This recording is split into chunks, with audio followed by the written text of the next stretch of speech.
Со петиција жителите од Штипска Лакавица ќе бараат решение за главната улица, која поројните дождови ја уништуваат поради несоодветно направен одвод атмосферски канал од експресниот пат Штип-Радовиш. Ќе направиме и петиција. Значи потпис.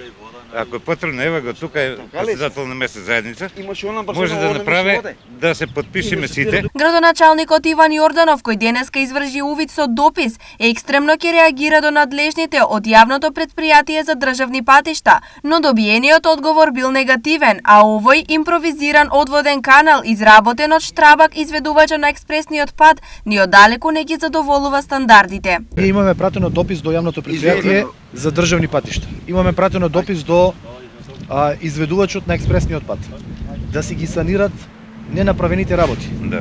Добивме негативен одговор дека тие не се надлежни.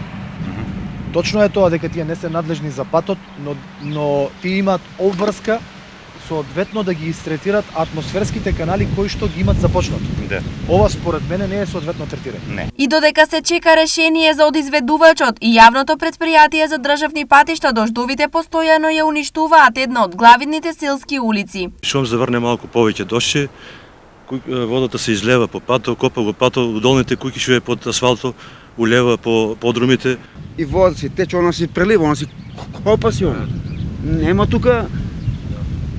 Она има празжина више. Следен чекор за трајно решение за спас на улицата е следниот. Допълнително да доставиме барање до изведувачот и до јавното претпријатие за државни патишта, затоа што ние колку и да правиме после нив, штетата повторно ќе се случува. Да. Значи мора најпрво да се санират атмосферските канали на експресниот пат, кој што не е наша надлежност, надлежност е на државата, за да ние следствено на тоа го санираме селскиот пат. Да. Во меѓувреме лакавичани стравуваат следните пролетни поројни дождови, бидејќи ваков талок го еродираат тампонот на улицата и ја онеспособуваат за нормално движење, како на жителите, така и за било какво превозно средство, особено кога се работи за аграрна механизација.